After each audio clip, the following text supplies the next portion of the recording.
తెలంగాణలో గత బీఆర్ఎస్ ప్రభుత్వం ప్రతిష్టాత్మకంగా నిర్మించిన కాళేశ్వరం ప్రాజెక్టులో నాణ్యత లేదని విమర్శలు వస్తున్నాయి.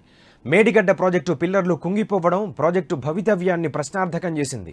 ప్రభుత్వం ఇచ్చిన డిజైన్ ప్రకారమే కట్టామని ఎల్ఎన్టీ కంపెనీ చెబుతుంటే ఇంజనీరింగ్ లోపాల సమస్య వల్లే తలెత్తిందని బీఆర్ఎస్ నేతలు అంటున్నారు. ప్రాజెక్టు కుంగుబాటుపై సీఎం రేవంత్ రెడ్డి తీవ్రంగా స్పందిస్తున్నారు. అసలేం జరిగిందో తెలుసుకోవడానికి విజిలెన్స్ అధికారులు కూడా రంగంలోకి దిగారు. ఆంధ్రప్రదేశ్లోనూ మేడిగడ్డను తలపించి ఒక ప్రాజెక్టుపై కలకలం రేపుతోంది. ప్రకాశం జిల్లాలోని గుండ్లకమ్మ ప్రాజెక్టు భద్రతపై ఆందోళన నెలకొంది. ఈ ప్రాజెక్టు గేట్లు తరచూ ఇంటి పైకప్పు రేకుల్లా కొట్టుకుపోతున్నాయి. పొలాలకు అందాల్సిన నీరు భారీ స్థాయిలో వృధాగా సముద్రంలో కలుస్తోంది. ప్రాజెక్టు భద్రతపైన ఆందోళన వ్యక్తమవుతోంది.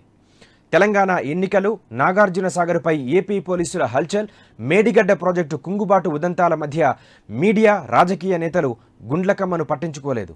గత నెల 8న ఈ ప్రాజెక్టులోని 2వ గేటు కొట్టుకుపోయింది. అంతకుముందు ఆగస్టు 31న 3వ గేటు కొట్టుకుపోయి 2 టీఎంసీల నీళ్లు వృధాగా సముద్రంలో కలిసిపోయాయి. 2వ గేటు కొట్టుకుపోవడంతో 1 టీఎంసీకి పైగా నీళ్లు ఏటిపాలయ్యాయి. 2022 వర్షాకాలంలోనూ గేట్లు కొట్టుకుపోయాయి.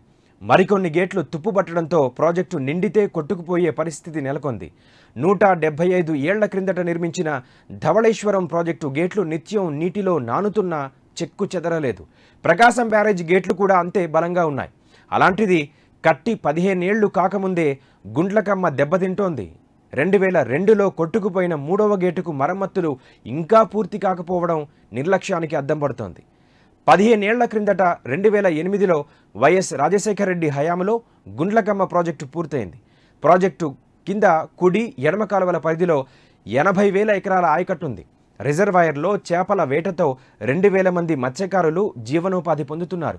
ప్రకాశం జిల్లాకు సాగునీరు, తాగునీరు అందిస్తున్న ఈ ప్రాజెక్టు నిర్వహణ సరిగ్గా లేదని ఆరోపణలు వస్తున్నాయి. వర్షాకాలంలో ప్రాజెక్టు నిండినప్పుడు గేట్ల భద్రతపై సందేహాలు వ్యక్తమవుతున్నాయి.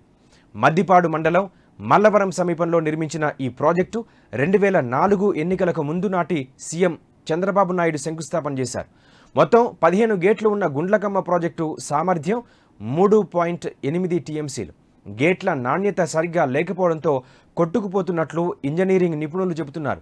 గేట్ల సామర్థ్యాన్ని ఎప్పటికప్పుడు పరీక్షిస్తూ లూబ్రికెంట్స్ వేయడం వంటి చర్యలు తీసుకోకపోవడం వల్ల సమస్య తలెత్తిందంటున్నారు.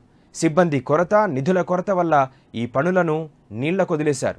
గత టీడీపీ ప్రభుత్వం ప్రాజెక్టు బ్యూటిఫికేషన్ పేరుతో భద్రతను పట్టించుకోలేదని వైసీపీ నేతలు ఆరోపిస్తున్నారు. చంద్రబాబు 5 కోట్లు ఖర్చు పెట్టి గేట్లు రిపేర్ చేయకుండా రంగులు, బ్యూటిఫికేషన్ పనులతో హంగామా చేశారని మంత్రి అంబటి రాంబాబు ఆరోపించారు. అయితే గేట్లు బాగా దెబ్బతినింది వైసీపీ హయాంలోనే అని, నిధులు సకాలంలో విడుదల చేయకుండా జాప్యం చేస్తున్నారని టీడీపీ నేతలు ఎదురుదాడి చేస్తున్నారు. రాజకీయాలను పక్కన పెడితే ప్రాజెక్టును కాపాడాల్సిన అధికారులు ఏం చేస్తున్నారని రైతులు ప్రశ్నిస్తున్నారు. అధికారులు ఎప్పటికప్పుడు ప్రభుత్వాన్ని అప్రమత్తం చేసి సకాలంలో మరమ్మతులు చేసి ఉంటే గేట్లు కొట్టుకుపోయేవి కావని ఇప్పటికైనా నిద్ర మేల్కోవాలని కోరుతున్నారు.